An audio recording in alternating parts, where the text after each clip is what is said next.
پیارے بھائیوں اور بہنوں، السلام علیکم ورحمۃ اللہ وبرکاتہ۔ یہ ہماری آپ کی جو خصوصی نشست چل رہی ہے، جو امام ابن الجوزی رحمہ اللہ کی کتاب احکام النساء کو سامنے رکھ کر کے جو باتیں تیار کی گئی ہیں، آج اس کی یہ تیسری کڑی ہے۔ آج جہاں سے بات شروع ہوگی وہ حیض کا بیان ہے۔ حیض ایک ایسا لفظ ہے جو ہمارے درمیان جانا اور پہچانا ہے، جس کی تعریف علماء یہ کرتے ہیں کہ کسی مرض کی وجہ سے نہ ہو اور نہ ہی ولادت کے بعد ہو، حالت صحت میں فطری طور پر جو خون عورتوں کو آتا ہے اسے حیض کہا جاتا ہے۔ یہ عورت کے صحت مند ہونے کی علامت ہے۔ امام الجوزی رحمہ اللہ نے جو اس سلسلے میں دوسری بات کہی ہے وہ یہ ہے کہ یہ کس عمر میں عورتوں کو یہ خون آتا ہے۔ فقہا نے عموماً یہ عمر کم سے کم جو رکھی ہے وہ 9 سال رکھی ہے، جیسا کہ مائی عائشہ رضی اللہ تعالی عنہا سے مروی ہے کہ جب لڑکی کو 9 سال میں حیض آ جائے تو فہی امرأہ یہ شمار ہوگی کہ یہ عورت ہے، یعنی اب بالغ ہو گئی ہے، وہ بالغ ہو گئی ہے۔ اور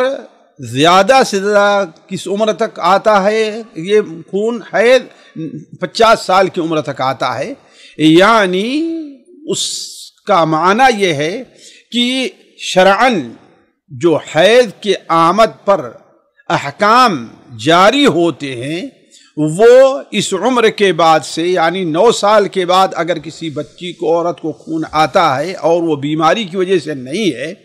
اور 50 سال تک کسی بچی کو، عورت کو اگر خون آ رہا ہے کسی بیماری کی وجہ سے نہیں ہے تو وہ حیض شمار ہوگا، اور اس پر وہ سارے احکام مترتب ہوں گے جو حیض پر مترتب ہوتے ہیں۔ لیکن ایک بات واضح کر دیں کہ عموماً علماء یہ بات کہتے آئے ہیں کہ یہ چیز جو فقہا نے لکھی ہے ایک تقریبی ہے، اغلب کی بنیاد کے اوپر ہے، یہ نہیں ہے کہ کوئی قاعدہ کلیہ ہے۔ بہت سی عورتوں کو اس کے بعد بھی حیض کا خون آتا ہے، یعنی 50 سال کے بعد بھی۔ تو یہ چیز ایک غالب یعنی عموماً یہ دیکھا گیا ہے، نہ کہ یہ کوئی قاعدہ کلیہ ہے کہ اس کی مخالفت ہو بھی نہیں سکتی، بلکہ ایسے بھی بہت سے حادثات آئے ہیں کہ بعض عورتوں کو 55-60 سال ہونے کے بعد بھی انہیں حمل ہوا، اس کا مطلب ہے کہ انہیں حیض آتا رہا ہے۔ حیض کی مدت کے سلسلے میں فقہا کے اندر ایک عجیب سا معاملہ ہے۔ اس کسی ایک بات پر فقہا متفق نہیں ہے۔ امام الجوزی رحمہ اللہ نے جو یہاں پر بات لکھی ہے کہ وہ اس کی مدت کم سے کم 1 دن 1 رات ہے، اور اکثر مدت 15 دن یا 17 دن ہے۔ عموماً چاہے احناف ہیں یا شافعیہ ہیں وہ بھی 15 ہی دن کی مدت کہتے ہیں، لیکن یہ عمومی حالات کی بنیاد پر ہے، کلیتاً یہ بات بھی صحیح نہیں ہے۔ کیوں؟ بعض ایسی عورتیں ہیں جنہیں حیض آتا ہی نہیں ہے، بعض ہیں جنہیں 1 دن حیض آتا ہے، بلکہ بعض ایسے ہی آپ امام دارقطنی رحمہ اللہ کی سنن دارقطنی یا اسی طریقے سے کتابوں کو دیکھیں تو بعض ایسے حادثات بھی ملے ہیں کہ حیض کی مدت جو ہے وہ تھوڑی ہی دیر تک رہی ہے۔ تو یہ جو 1 دن 1 رات یہ بات کہی گئی ہے، یا حناف کے ہاں 3 دن 3 ہے، یہ عموماً غالبیت کی بنیاد پر ہے، نہ یہ کہ یہ صحیح مدت ہے۔ البتہ جو ایک بات عموماً ہر جگہ پائی جاتی ہے وہ یہ ہے کہ عموماً عورتیں جو ہوتی ہیں انہیں 6 یا 7 دن حیض آیا کرتا ہے، یہ عمومی حالت ہے۔ لیکن کچھ کو اس سے کم بھی ہے اور کچھ کو اس سے زیادہ بھی ہو جاتا ہے، جیسا کہ خود اللہ کے رسول صلی اللہ علیہ وسلم نے حدیث میں یہ بیان فرمایا ہے کہ یہ سن ابو داؤد وغیرہ میں ہے کہ فتحیضی 6 ایام او 7 ایام فی علم اللہ، یعنی وہ حضرت شاید حمنہ ہے رضی اللہ تعالیٰ عنہ جنہیں بکثرت استحاضے کا خون آیا کرتا تھا، تو آپ نے انہیں بیان فرمایا کہ اگر تمہیں یہ فرق نہیں کر پاتی ہو کہ ہاں حیض کا خون ہے یا استحاضہ کا، جیسے کہ آگے یہ بات آئے گی، تو اللہ تبارک و تعالیٰ ہی بہتر جانتا ہے، ورنہ تم 6 یا 7 دن حیض کی مدت کو شمار کرو۔ تو اس سے اندازہ لگا، اور یہ مشاہدے میں بھی ہے کہ عموماً عورتوں کو، ایک صحت مند عورت کو عموماً جو یہ خون آتا ہے وہ 6 سے لے کر کے کسی عورت کو 6 کسی کو 7 دن آتا ہے، کچھ کو اس سے کم اور کچھ کو اس سے زیادہ بھی ہے، لیکن عموماً یہی چیز ہے جو اصل مسئلے کے طور پر جاننے کی بات ہے، اس لیے کہ یہ تو ایک بنیادی چیزیں تھی، اس لیے کہ بعض اوقات عورتوں کو اس سلسلے میں معلومات حاصل کرنی ضروری ہوتی ہے کہ ہاں بھائی کتنی مدت ہونی چاہیے، کتنے وقت ہونا چاہیے، لیکن اصل چیز یہ ہے جو فقہی طور پر وہ یہ ہے کہ حالت حیض میں ممنوع کام کیا ہیں۔ یعنی ایک عورت کو اگر یہ صورتحال درپیش آئے، ماہواری آئے، تو اس کے اوپر کیا کیا کام ایسے ہیں جو اسے نہیں کرنے ہیں اور کیا کام کرنا چاہیے۔ شریعت نے یہ بیان کر دیا کہ یہ کام نہیں ہے، گویا اس کے علاوہ جو کام بھی ہوں گے وہ سارے کے سارے کام حلال ہوں گے۔ سب سے پہلا کام یہ ہے کہ نماز، یعنی جس عورت کو مہینہ آئے جسے حیض کہا جاتا ہے، اس کے اوپر نماز نہیں ہے، بلکہ اس پر ان دنوں میں نماز واجب بھی نہیں ہے، اس معنی میں کہ بعد میں وہ اس کی قضا کرے نہیں۔ ایام حیض میں جو نماز آتی ہے، چاہے حیض کے دن کم ہو زیادہ ہو، اس دوران جو نماز آتی ہے وہ نماز نہیں پڑھے گی عورت، اور نہ ہی اس کی قضا کرے گی، بلکہ اس حالت میں اس کے لیے نماز پڑھنا ناجائز ہوگا۔ دوسری چیز جو ہے وہ روزہ رکھنا ہے۔ نماز کی طرح اس کے لیے روزہ رکھنا بھی جائز نہیں ہے، لیکن روزہ نماز سے فرق یہ ہے کہ نماز اس کے اوپر ان دنوں میں واجب بھی نہیں ہے، البتہ روزہ واجب ہے لیکن روزہ رکھے گی نہیں۔ کیا معنی؟ کہ وہ بعد میں اس کی قضا کرے گی، لیکن جہاں تک نماز کا ہے نماز کی قضا نہیں ہے۔ اور یہ بات صحابیات کے اندر مشہور رہی ہے، جیسا کہ مائی عائشہ رضی اللہ تعالیٰ عنہ سے حضرت معاذہ العدویہ رضی اللہ عنہ نے جب سوال کیا تو انہوں نے بیان فرمایا، انہوں نے سوال کیا کہ آخر یہ کیا معاملہ ہے کہ حائضہ عورت اس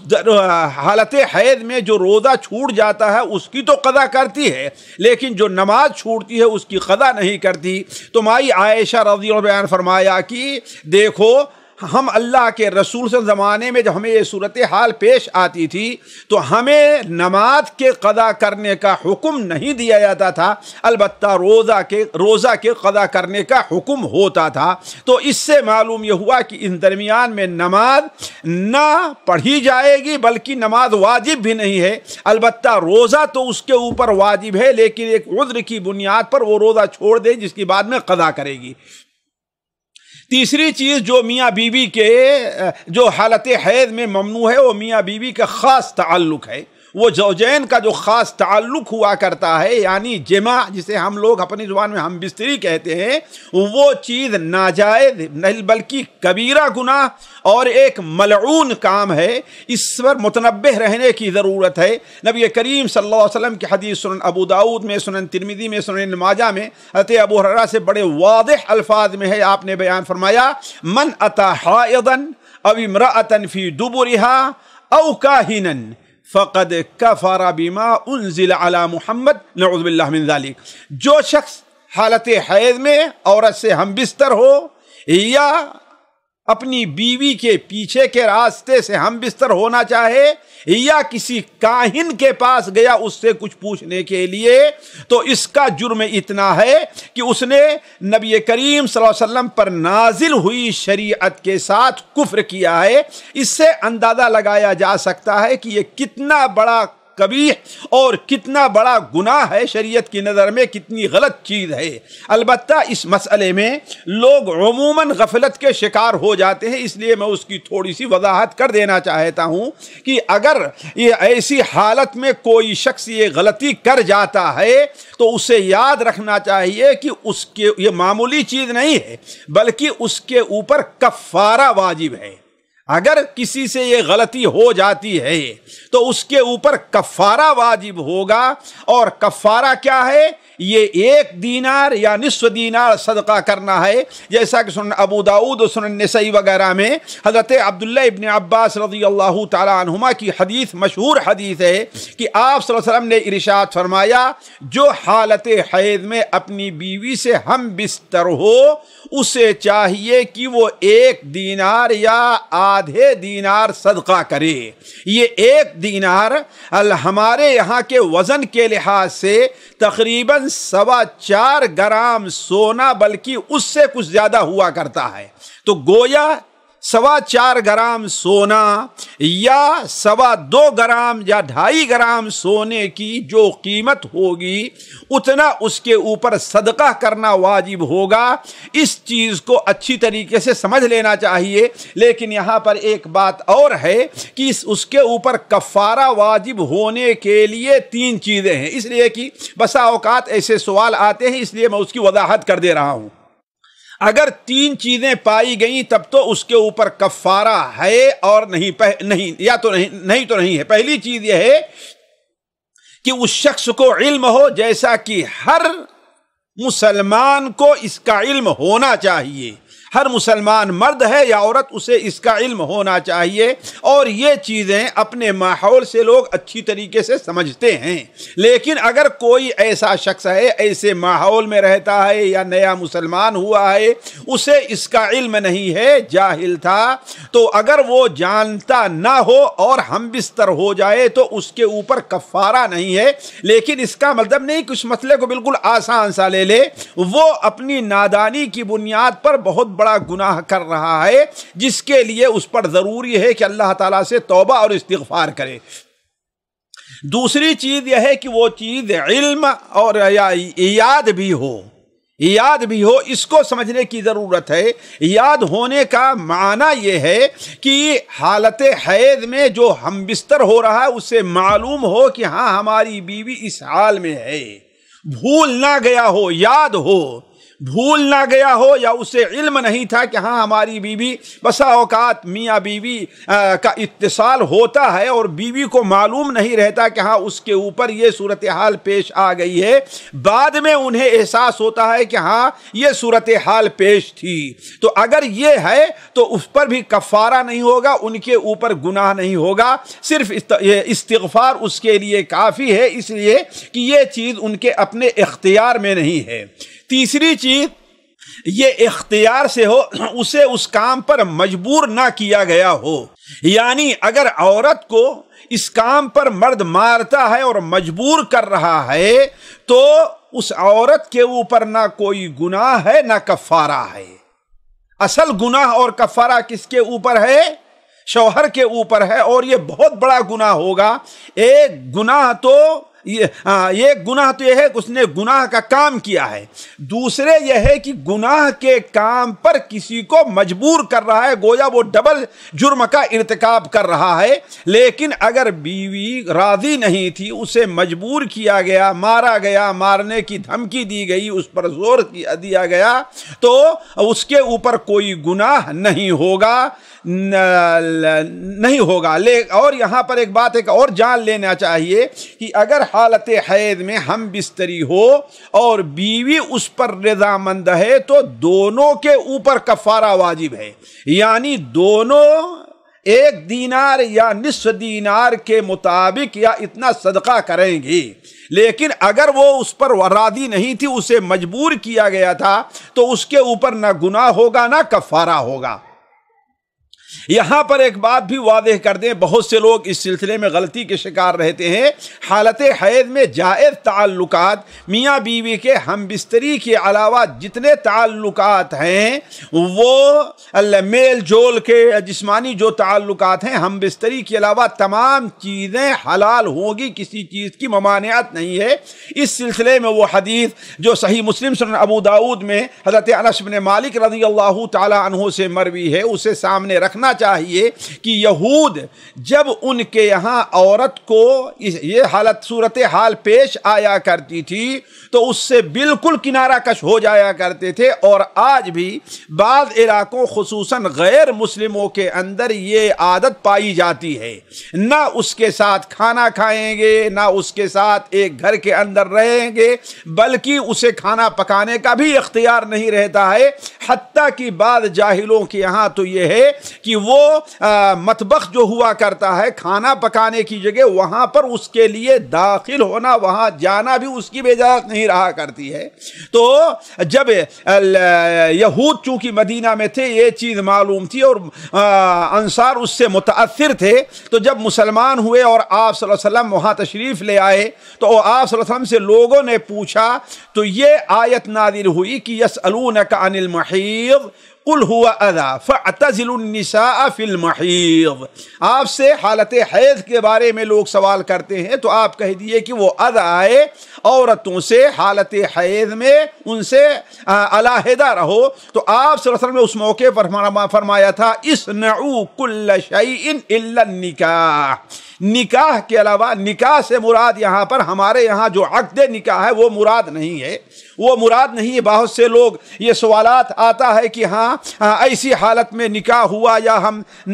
یہ تاریخ طے تھی اور یہ عورت کو یہ لڑکی کو یہ صورتحال پیش آ گئی ہے، اب کیا کیا جائے؟ تو کہنا ہے مطلب یہ ہے کہ ہر چیز جائز ہوگی، یہاں جو ممانعت ہے خاص میاں بیوی کے تعلق کی۔ تو کہنے کا مطلب یہ ہے کہ ایسی صورت میں یہ ساری چیزیں جو کچھ ہو سکتا ہے، ایک ساتھ رہنا ہے، کھانا ہے، پینا ہے، ایک ہی بستر پر رہنا ہے، مباشرت ہے، یہ ساری چیز جائز ہوگی۔ البتہ خاص وہ میاں بیوی کا جو تعلق ہوتا ہے وہ چیز جائز نہیں۔ چوتھی چیز جو حالت حیض میں عورتوں کے لیے منع ہے، یعنی تیسری چیز تو کیا تھی کہ میاں بیوی کا خاص تعلق تھا، چوتھی چیز جو منع ہے وہ قرآن مصحف، قرآن مجید کا چھونا ہے۔ مصحف یعنی قرآن مجید کا چھونا ہے، اور مصحف سے سمجھیں کہ اس سے مراد کیا ہے، یعنی یہ جو قرآن چھپا رہتا ہے یہ اس سے یہ مراد ہے۔ تو اسی حکم نفاس والی عورت بھی ہے کہ اس کے لیے چھونا جائز نہیں ہے، اس لیے کہ موطا امام مالک و سنن دارمی وغیرہ میں حضرت ابن حزم کے سے متعلق وہ روایت آئی ہے، عمرو ابن حزم سے متعلق، ابو بکر ابن حزم سے متعلق، کہ آپ صلی اللہ علیہ وسلم نے عمرو ابن حزم کے پاس جو اپنا خط لکھا تھا، جو یمن کی طرف گئے تھے، آپ نے انہیں یہ خط بھی لکھا تھا کہ لا یمس القرآن الا طاہر، قرآن مجید کو وہی چھوئے جو طاہر ہو، یعنی وہ پاک صاف ہو۔ اب ظاہر بات آپ نے پاک صاف کہا تو گویا اس سے مکمل پاکی مراد لی جائے گی، یعنی گویا حدث اصغر سے اور حدث اکبر سے بھی ہو۔ اس کی دلیل موطا امام مالک کے اندر حضرت سعد بن ابی وقاص کا یہ واقعہ بھی ہے کہ حضرت سعد بن ابی وقاص رضی اللہ تعالی عنہ جب وہ نابینا ہو گئے تو ان کے بیٹے مصعب کبھی کبھار قرآن مجید کو ہاتھ میں لیتے اور وہ حضرت سعد بن ابی وقاص قرآن پڑھتے تو اس کو سنا کرتے تھے۔ تو ایک بار حضرت مصعب اپنے جسم کو خارج کرنے لگے، اس وقت جانتے ہیں کپڑے کے اندر کشادگی نہیں تھی اور تہبند تھا، تو آج کی طریقے سے بند تہبند نہیں، کھلا تہبند رہا ہوگا، تو انہوں نے اپنے جسم کو خارج کیا۔ حضرت سعد رضی اللہ عنہ محسوس ہوا کہ اس نے جو ہے خارج کی ہے اور اس کا ہاتھ ایسی جگہ پہنچ گیا ہے، تو انہوں نے کہا کہ لعلک مسست ذکرک، ایسا لگ رہا ہے کہ تو نے اپنی شرمگاہ کو چھوا ہے۔ تو حضرت مصعب نے کہا کہ ہم نے کہا کہ ہاں، تو حضرت سعد بن ابی وقاص نے کہا قم فتوضأ، جاؤ اور وضو کر کے آؤ، تو حضرت مصعب بن سعد کہتے ہیں میں گیا اور وضو کر کے آیا اور پھر سننے لگا۔ تو اس سے معلوم یہ ہوتا ہے کہ صحابہ کے درمیان بھی یہ چیز معروف تھی کہ مصحف یعنی قرآن کو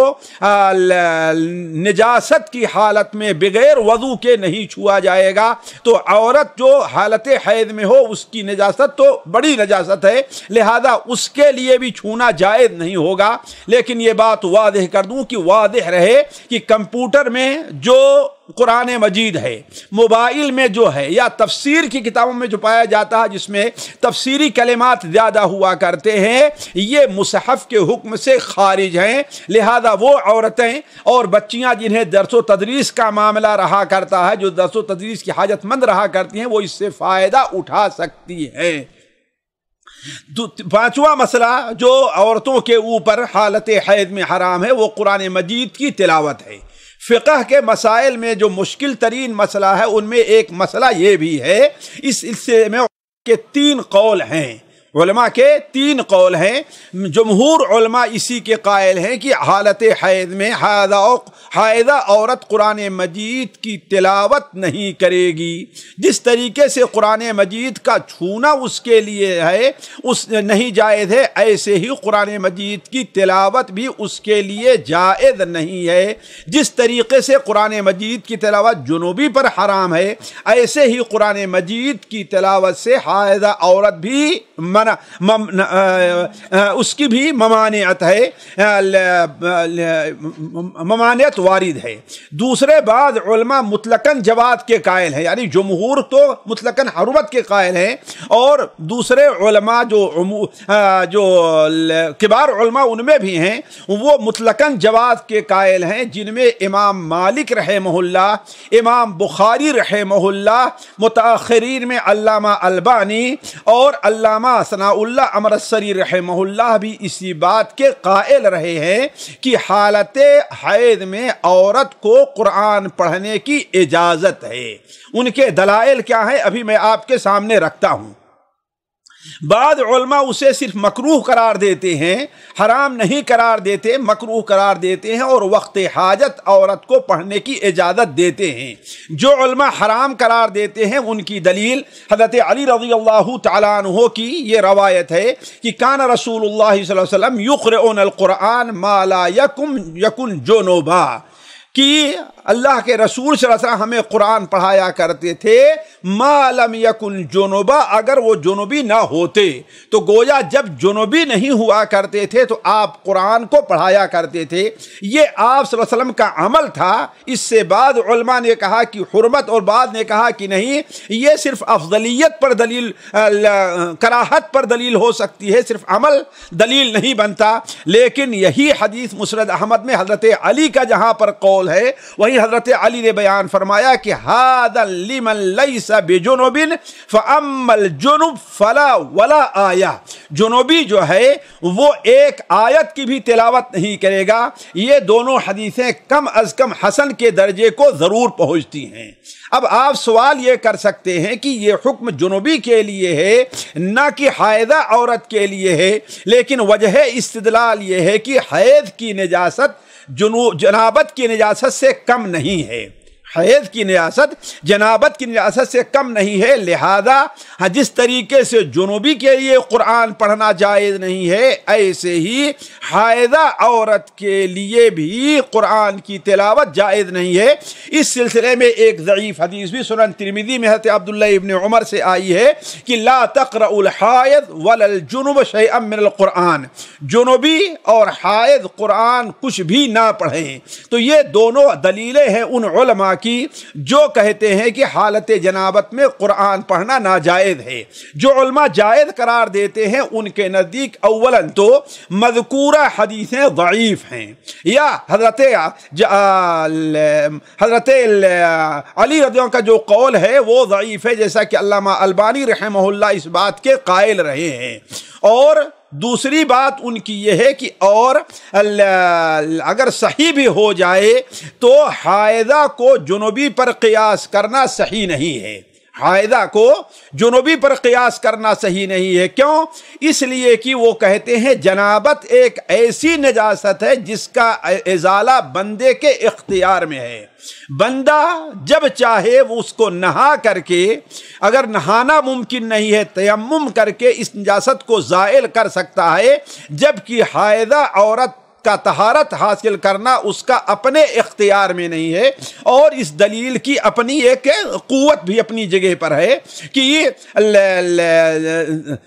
دونوں میں اس طریقے سے فرق بالکل واضح ہے۔ اور دوسری چیز یہ ہے کہ جنابت کی مدت قلیل ہوتی ہے، تھوڑی ہوتی ہے، جبکہ حیض کی مدت طویل ہوتی ہے، جس میں قرآن کی تلاوت سے رکے رہنا عورت کے لیے پریشانی اور بہت بڑے خیر سے محرومی کا سبب ہے، خاص کر حافظہ عورت ہو، اور بالاخص وہ عورت جس کا حفظ ابھی ابتدائی مرحلے میں ہے۔ اسی طریقے سے وہ عورتیں جو بطور معلمہ یا طالبہ کے کام کرتی ہیں، بالاخص ان عورتوں کا جن کے حیض کی مدت طویل ہو جاتی ہے، 7 دن 8 دن 10 دن بلکہ اس سے بھی زیادہ رہا کرتا ہے، تو گویا کہ ان کا جنوبی کے اوپر قیاس کرنا یہ بات صحیح نہیں ہے۔ نیز وہ علماء کہتے ہیں جس کی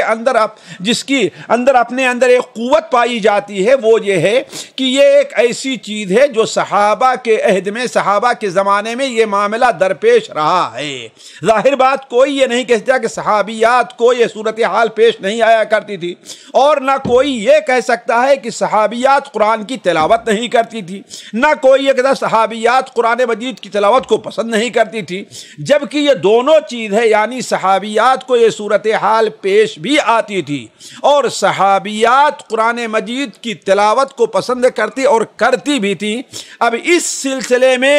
کوئی بھی حدیث ایسی وارد نہ ہو جن میں ممانعت ہے، بلکہ حضرت عبداللہ ابن عباس وغیرہ کے بعد آثار سے اس کے جواز کا پتہ چلتا ہے۔ تو جب کوئی ممانعت وارد نہیں، تو اس بات کی دلیل ہے کہ انہیں اس بارے میں چھوٹ ہے، اور بعض عمومی آیات سے بھی، احادیث سے بھی امام بخاری رحمہ اللہ وغیرہ نے استدلال کیا ہے۔ چنانچہ امام بخاری رحمہ اللہ اپنی صحیح بخاری میں بیان کرتے ہیں، وقال ابراہیم لا باس ان تقرأ القرآن، ابراہیم نخعی نے کہا کہ عورت، حائضہ عورت کو قرآن کی اجازت ہے۔ اسی طریقے سے حضرت عبداللہ ابن عباس نے جنوبی کے لیے قرآن کی تلاوت میں کوئی حرج محسوس نہیں کیا، اور امام بخاری رحمہ اللہ کہتے ہیں وقان النبی صلی اللہ علیہ وسلم یذکر اللہ علی کل احیانہ، جیسا کہ یہ حدیث صحیح مسلم وغیرہ میں موجود ہے۔ آپ صلی اللہ علیہ وسلم ہر حال میں اللہ کا ذکر کیا کرتے تھے، ہر حال میں اللہ کا ذکر کیا کرتے تھے، تو گویا چاہے حالت جنابت ہے یا بغیر وضو کے ہیں یا وضو کے ساتھ، ہر حال میں کیا کرتے تھے۔ اور اللہ تبارک و تعالیٰ کے ذکر میں شامل قرآن مجید کی تلاوت بھی ہے، بلکہ قرآن مجید کی تلاوت بہترین ذکر کے اندر ہے۔ یہ امام بخاری رحمہ اللہ کا استدلال ہے۔ ایک استدلال امام بخاری رحمہ اللہ کا اور بھی ہے کہ اللہ کے رسول صلی اللہ علیہ وسلم نے بیان فرمایا ہے تقضی الحائض، حضرت عائشہ نے بیان فرمایا کہ افعلی ما یفعل الحاج، سارے وہ کام کرو جو حاجی کرتے ہیں، الا یہ کہ تم بیت اللہ کا طواف نہ کرو۔ اور ظاہر بات ہے حاجی قرآن مجید کی تلاوت بھی کر سکتا ہے، اس کی ممانعت نہیں ہے۔ تو کہنے کا مطلب یہ ہے کہ جو علماء جواز کے قائل ہیں ان کے دلائل کے اندر ایک قسم کی قوت پائی جاتی ہے، لیکن اگر اس سلسلے میں ایک درمیانی راہ اختیار کی جائے جو تو شاید بہتر ہو، وہ یہ ہے کہ عام حالات میں حائضہ عورت کے لیے قرآن کی تلاوت کو ناپسند کیا جائے، جیسا کہ ایک ضعیف حدیث کے اندر وارد بھی ہے۔ لیکن چونکہ مسئلہ مختلف فی ہے، بعض ضعیف حدیثیں اس سلسلے میں وارد ہیں، لہذا احتیاط کا پہلو یہ ہے کہ اسے مکروہ سمجھا جائے، اور جہاں پر اس کی حاجت درپیش ہو، جہاں پر اس کی حاجت درپیش ہو، جیسے ہم نے کہا کہ طالبہ ہے یا ایک معلمہ ہے یا کسی بچی نے قرآن مجید یاد کیا ہے، اگر دہراتی نہیں ہے تو بھول جائے گا، ہر مہینے ہفتے 10 دن چھوٹ جانا یہ اس کے لیے بڑا مشکل ہوگا۔ تو جہاں اس بات کی ضرورت ہے وہاں اسے تلاوت کی اجازت دی جائے، تو انشاءاللہ اس میں کوئی قباحت نہیں ہے۔ چھٹی چیز جو حالت حیض میں عورت کے لیے ممنوع ہے، اور یہ مسئلہ بھی ہماری بہنوں کو بہت زیادہ درپیش رہتا ہے، وہ یہ ہے کہ حائضہ اور مسجد میں بیٹھنا، یعنی آیا حائضہ اور اسی حکم نفاس والی عورت ہے، کیا وہ مسجد میں بیٹھ سکتی ہے؟ خاص طور پر اگر مسجد کے اندر درس و دروس ہو رہا ہے، مسجد کے اندر جو ہے تعلیم کا کوئی شعبہ قائم کر دیا گیا، ایسا کہ عام طور پر ہوا کرتا ہے، قرآن کی تعلیم کا کوئی شعبہ قائم کر دیا گیا ہے، تو ایسی صورت میں عورت مسجد میں داخل ہو سکتی ہے یا نہیں؟ دیکھیے، اس سلسلے میں جو کچھ ہم نے سمجھا ہے اصل مسئلے کے لحاظ سے جائز نہیں ہے۔ اس کی دلیل کیا ہے کہ اللہ کے رسول اللہ تبارک و تعالیٰ نے قرآن مجید میں ارشاد فرمایا کہ لا تقربوا الصلاة وانتم سکارى حتى تعلموا ما تقولون ولا جنبا الا عابري سبیل، یعنی نماز کے قریب، یعنی مسجد کے اندر اس حال میں نہ جاؤ کہ تم جنوبی ہو الا ایک ہی راستے میں گزر رہے ہو تو۔ اور اس سلسلے میں ایک بڑی واضح حدیث سنن ابو داؤد میں صحیح ابن خزیمہ میں آئی ہوئی ہے، جسے بہت سے علماء، امام ابن خزیمہ رحمہ اللہ ہیں، حافظ ابن حجر رحمہ اللہ، ابن القطان ہیں، اور متأخرین میں بھی بہت سے علماء جیسے شیخ ابن باز وغیرہ اور دوسرے لوگ ہیں، وہ اس حدیث کو حسن قرار دیتے ہیں، اور وہ ہے حضرت جسرہ بنت دجاجہ رحمہ اللہ کی۔ وہ بیان کرتی ہیں کہ ہم نے حضرت عائشہ رضی اللہ تعالی عنہا سے سنا، وہ بیان کر رہی تھی کہ اللہ کے رسول صلی اللہ علیہ وسلم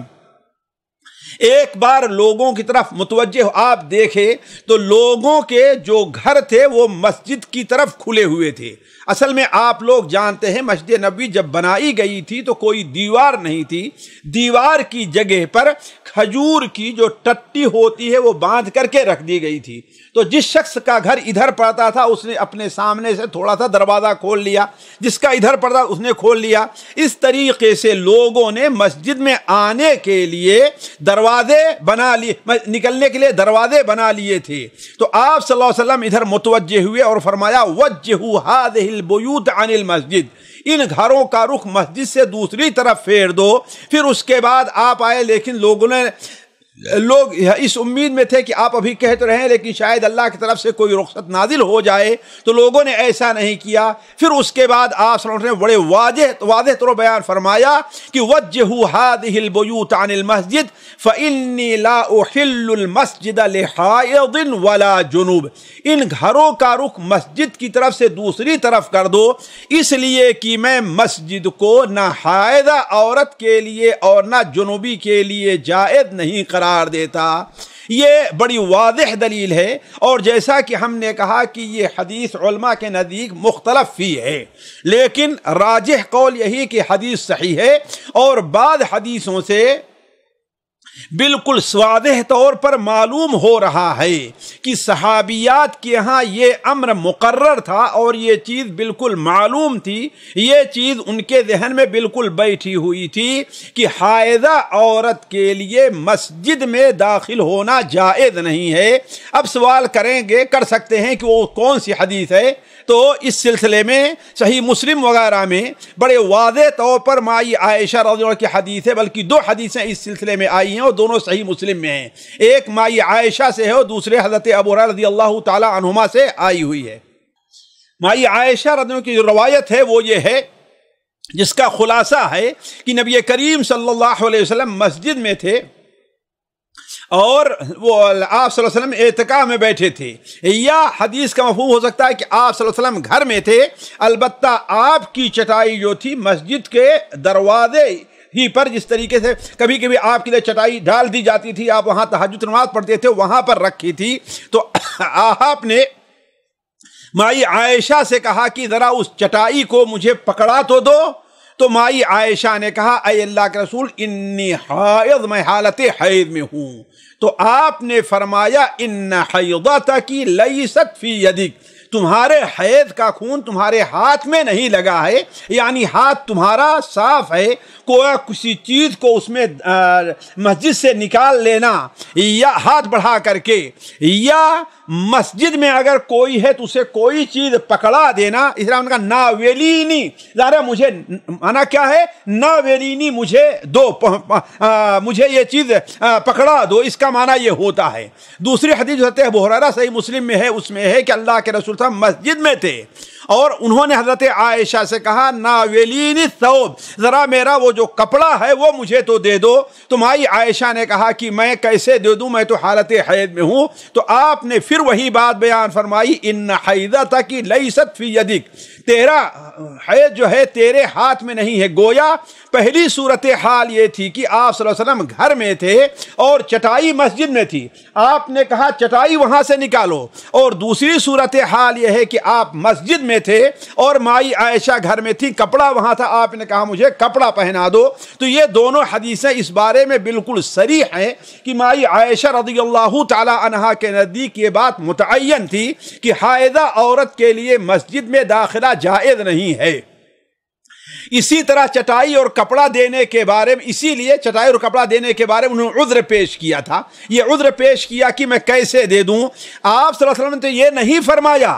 کہ ہاں تمہارے لیے مسجد میں داخلہ منع نہیں ہے۔ اگر یہ بات ہوتی کہ حائضہ کے لیے داخلہ منع ہے تو آپ کہتے ہیں داخلہ منع نہیں ہے، بلکہ صرف یہ فرمایا کہ حیض تمہارے ہاتھ میں نہیں لگا ہے، یعنی حائضہ عورت مسجد میں داخل ہوئے بغیر اگر کوئی چیز بڑھا کر مسجد سے، ہاتھ بڑھا کر مسجد سے لے لیتی ہے یا ہاتھ بڑھا کر کسی کو دے دیتی ہے تو اس میں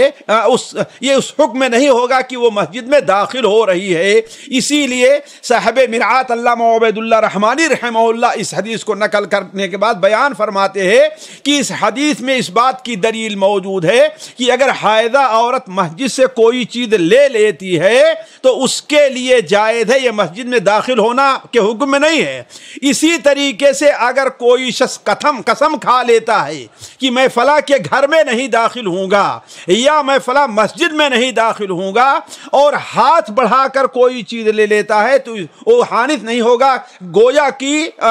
اس حکم میں نہیں ہوگا کہ اس کا جسم ہی اس گھر کے اندر داخل ہوا ہے۔ لہذا اصل مسئلہ یہ ہے کہ حالت حائض میں عورتوں کے لیے مسجد میں داخلہ جائز نہیں ہے، خواہ وہ تعلیم و تعلم کے لیے ہو یا درس و دروس میں حاضری کے لیے ہو۔ جمہور علماء کی بھی رائے یہی ہے۔ البتہ چونکہ یہاں مسئلہ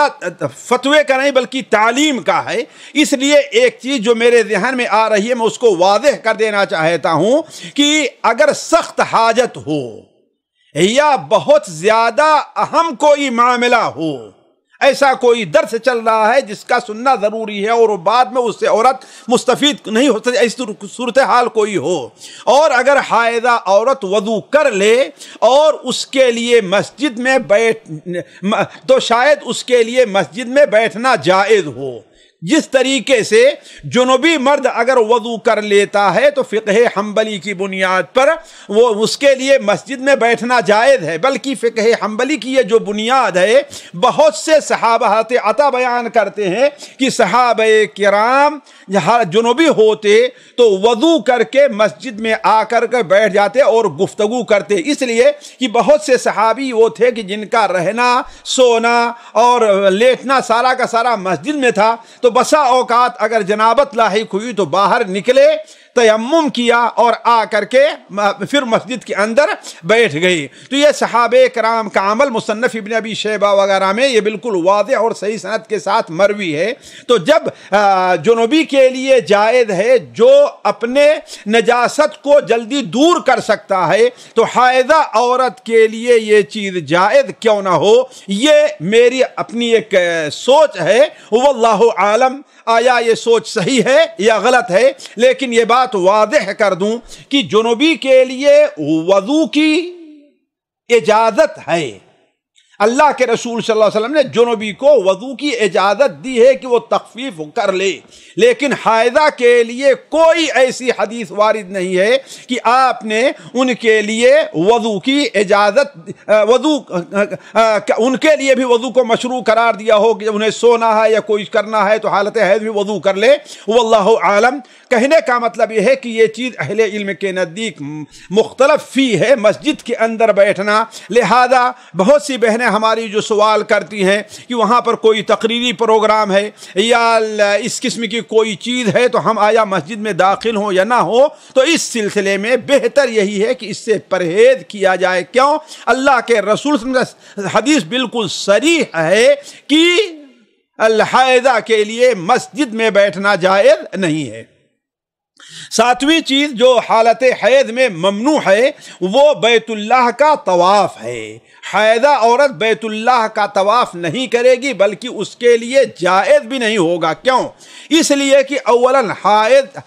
طواف کے لیے مسجد، بلکہ دنیا کی سب سے پاک مسجد، سب سے عظیم مسجد میں داخلے کی ضرورت ہے، اور حائضہ کے لیے مسجد میں داخلہ ممنوع ہے۔ نیز حدیثوں سے یہ بھی معلوم ہوتا ہے کہ طواف کے لیے جو ہے طہارت ضروری ہے، اور یہ طاہر نہیں ہے، اس لیے کہ آپ صلی اللہ علیہ وسلم نے طواف کو نماز کے مشابہ قرار دیا ہے، جیسا کہ سنن ترمذی، صحیح ابن خزیمہ وغیرہ میں عبداللہ بن عباس کی حدیث ہے کہ الطواف بالبیت صلاۃ، بیت اللہ کے طواف کی مثال نماز کی ہے، الا یہ کہ اللہ نے اس میں بات کرنا جائز قرار دیا ہے، تو کوئی بات کرے تو اچھی ہی بات کرے، ادھر ادھر کی بکواس نہ کرے۔ تو آپ صلی اللہ علیہ وسلم نے، جیسا کہ میں عرض کر رہا تھا کہ حائضہ عورت کے لیے بیت اللہ کے طواف سے منع فرمایا ہے، جیسا کہ مائی عائشہ رضی اللہ عنہ کی مشہور قصہ ہے، جب حج کے اوپر گئی تھیں تو مائی عائشہ رضی اللہ تعالی عنہ، تو اس وقت انہیں یہ فطری جو حالت ہوتی انہیں پیش آ گئی، تو آپ نے ان سے فرمایا تھا افعلی ما یفعل الحاج غیر اللہ تطوفی بالبیت، سارے وہ کام کرو جو حاجی کرتے ہیں، البتہ بیت اللہ کا طواف نہ کرنا۔ یہاں پر ایک چیز واضح کرتا چلوں جو بہت سے عورتوں کے لیے ایک مشکل کا سبب بن جاتا ہے، اور سوالات ہوا کرتے ہیں کہ اگر کوئی عورت حج کر رہی ہے، اس نے سارے کام کر لیے، اور بیت اللہ کا طواف، اس سے مراد طواف افاضہ ہے، اس سے مراد وہ طواف ہے جو 10ویں ذی الحجہ کو کیا جاتا ہے، یا اس سے مراد وہ طواف ہے جو عمرے کا اور حج کا رکن ہے، نہ یہ کہ عام طواف، نہ ایک ہی عام طواف جو رکن ہے وہ طواف اس سے مراد ہے۔ تو اگر کسی عورت نے صورت ضرورت پیش آ گئی، اور ہوتا یہ ہے کہ جس قافلے کے ساتھ ہے وہ قافلہ روانہ ہونا چاہتا ہے، وہ اس کا ٹکٹ بک ہے، اور اس کی صورتحال یہ ہے کہ نہ تو یہاں پر رک سکتی ہے، اور نہ ہی یہ صورتحال ہے کہ دوبارہ واپس آ سکتی ہے، اور آپ جانتے ہیں کہ اگر وہ طواف نہیں کرے گی تو زندگی بھر وہ حلال نہیں ہوگی، خاص طور پر اپنے شوہر کے لیے زندگی بھر وہ حلال نہیں ہوگی۔ تو اس سلسلے میں کیا ہے، اس سلسلے میں امام ابو حنیفہ رحمہ اللہ کا جیسا مسئلہ ہے، اور علامہ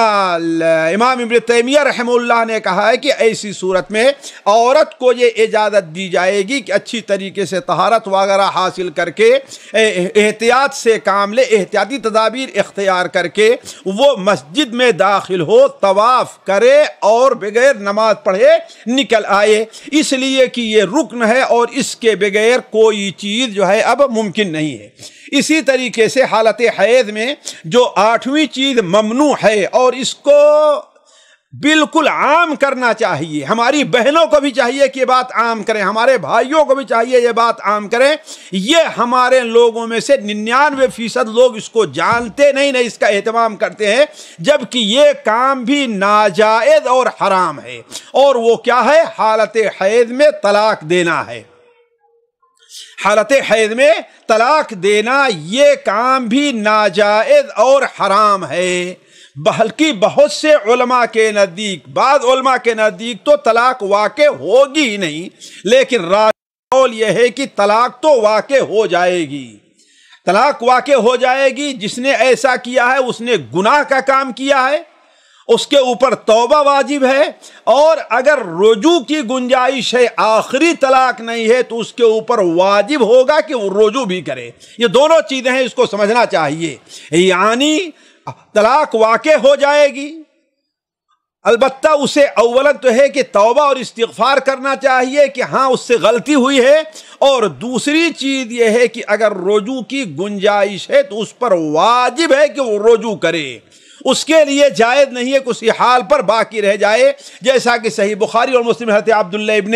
عمر رضی اللہ عنہ کے بارے میں ہے کہ انہوں نے اپنی بیوی کو حالت حیض میں طلاق دے دیا تھا، تو آپ صلی اللہ علیہ وسلم نے حضرت عمر سے کہا مرہو فلیراجع، اسے حکم دو کہ وہ رجوع کر لے، پھر اس کے بعد اس کو روکے، پھر جب پاک ہو جائے، پھر اس کے بعد ہے دوبارہ پاک ہو جائے تو اسے طلاق دینا ہو، تو ایسے طہر کے اندر طلاق دے جس میں اس سے ملا ہوا نہ ہو۔ نویں چیز جو حالت حیض میں ہے، اور اس کا پر بھی خصوصی توجہ ہونی چاہیے، بہت کم لوگ اس کے اوپر توجہ، بلکہ بہت سے لوگ جانتے ہی نہیں۔ آج لوگ یہ جانتے ہیں کہ عورت کی عدت جو ہے وہ مہینے سے شمار کی جائے، جبکہ حائضہ عورت کی عدت مہینے سے نہیں ہے، مہینے سے نہیں ہے، بلکہ کس سے شمار ہے؟ حالت حیض سے ہے۔ اسی لیے امام ابن الجوزی رحمہ اللہ نے لکھا ہے کہ مہینے سے عدت کا شمار بھی نہیں ہے۔ جس عورت کو حیض آتا ہے وہ اپنی عدت کا شمار حیض سے کرے گی، نہ کہ مہینے سے کرے گی۔ مہینہ سے عدت وہ عورت شمار کرے گی جس کا حیض بند ہو گیا ہے، جسے حیض آتا ہی نہیں ہے۔ لیکن جس عورت کو حیض آتا ہے وہ اپنی عدت کی شمار، یعنی اگر اسے طلاق ہو جاتی ہے تو وہ کس سے شمار کرے گی؟ حیض سے شمار کرے گی، نہ کہ مہینے سے۔ والمطلقات یتربصن بانفسہن ثلاثۃ قروء، 3 حیض یا 3 طہر آپ نے کہا کہ اللہ تعالیٰ نے بیان فرمایا کہ مطلقات اپنی عدت کا شمار کیسے کریں گی؟ 3 حیض یا 3 طہر علی اختلاف الروایات۔ امام الجوزی رحمہ اللہ نے یہاں پر ایک بڑی لطیف بات کہی ہے، اسے میں آپ لوگوں کے سامنے رکھ دینا چاہتا ہوں۔ وہ بات یہ ہے کہ جب حائضہ عورت کا خون رک جائے اور ابھی تک غسل نہ کرے،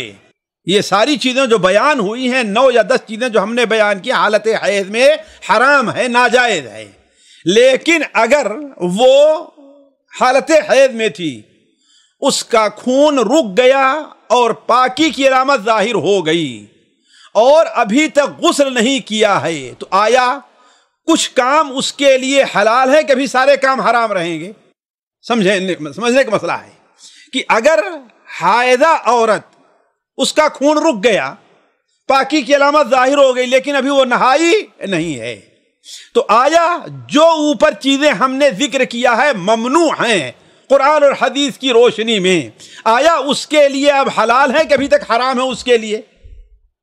امام ابن الجوزی رحمہ اللہ نے یہ نقطہ پیدا کیا ہے اور اچھی چیز ہے۔ امام ابن الجوزی رحمہ اللہ کہتے ہیں کہ صرف ایک چیز اس کے لیے جائز ہے، باقی ساری حرام ہے۔ صرف ایک چیز جائز ہے اور باقی ساری حرام ہے، اور بعض علماء نے فقہ کتابوں میں ایک آدھ اور چیز بھی لکھی ہے۔ وہ چیز کیا ہے؟ بلکہ بسا اوقات واجب ہو جائے گا اس کے اوپر، وہ صرف روزہ رکھنا ہے، بس صرف روزہ رکھنا ہے۔ مثال کے طور پر رمضان میں کوئی عورت اگر 4 بجے سحری بند ہوتی ہے اور وہ پاک ہو جائے 4 بجے سے 5 منٹ 10 منٹ آدھا گھنٹہ پہلے، وہ نہائی نہیں ہے، تو اس کے اوپر واجب ہے کہ اگلے دن کے روزے کی نیت کر لے، یعنی روزہ اگرچہ نہائے بعد میں گویا روزہ اس نے رکھ لیا ہے، لیکن باقی اور چیزیں ہیں جیسے قرآن پڑھنا ہے، نماز پڑھنا ہے، مسجد میں داخل ہونا ہے، یہ ساری چیزیں میاں بیوی کا تعلق ہے، یہ ساری چیزیں اس کے لیے بھی حلال نہیں ہیں۔ دوسری چیز جو بعض فقہ کتابوں میں ہے وہ یہ ہے کہ دوسری چیز ایک اور بھی حلال ہے، وہ کیا چیز ہے؟ طلاق دینا ہے۔ حالت حیض میں طلاق ممنوع ہے، حالت حیض میں طلاق ممنوع ہے، لیکن اب پاک ہو گئی ہے تو اگر کوئی طلاق دے گا تو یہ طلاق واقع ہوگی اور طلاق سنی مانی جائے گی، یہ طلاق بدعی نہیں ہوگی۔ یہ چند چیزیں تھیں جو حیض سے متعلق ہم نے اس موضوع کو تھوڑا سا لمبا اس لیے کیا کہ یہ عام عورتوں کی ضرورت ہے اور اس کو سمجھنے کی چیز ہے۔ حیض سے متعلقہ ایک اور چیز ہے جو مشکل ترین فقہ کے مسائل میں ہے۔ کتنے لوگ ہیں جو اس کو سمجھتے ہی نہیں وہ مسئلہ، اور وہ مسئلہ ہے استحاضے کا، جو تھوڑی سی تفصیل چاہتا ہے، اس لیے اسے ہم اگلی مجلس کے لیے ٹال دیتے ہیں نا شیخ، اس لیے کہ آج جو ہے کچھ سوالات کے لیے بھی وقت دینا ہے، اس لیے ہم اسے اگلی مجلس کے لیے ٹالتے ہیں۔ آج یہیں پر اپنی بات کو ہم بند کرتے ہیں۔ والسلام علیکم ورحمۃ اللہ وبرکاتہ۔ سامعین کرام، ہمارے علمی اور عوامی دروس اور سوال و جواب کی مجلسوں سے آپ خود بھی مستفید ہوں اور اپنے دوست و احباب کے ساتھ بھی شیئر کریں۔ عین ممکن ہے کہ آپ کے شیئر سے کسی کی اصلاح اور آپ کے لیے صدقہ جاریہ بن جائے۔ واٹس ایپ پر اسلامک میسج حاصل کرنے کے لیے نمبر نوٹ فرمائیں: یعقوب عزیز 00966 5089 59707۔ واٹس ایپ سوال و جواب گروپ میں ایڈ ہونے کے لیے نمبر نوٹ فرمائیں: عبدالسلام عمری 00966 502627 نمبر بھیجتے ہوئے نام اور پتہ ضرور لکھیں۔ اسی طرح ہمارے یوٹیوب چینل اسلامی دعویٰ کو ضرور سبسکرائب کریں تاکہ ہماری ہر نئی اور اہم ویڈیو کی اطلاع آپ کو فوری حاصل ہو جائے۔ تمام دروس، مقالات اور سوال و جواب سیریز کے لیے ہماری مشہور ویب سائٹ www.islamidawah.com کا مشاہدہ کرتے رہیں۔ السلام علیکم ورحمۃ اللہ وبرکاتہ۔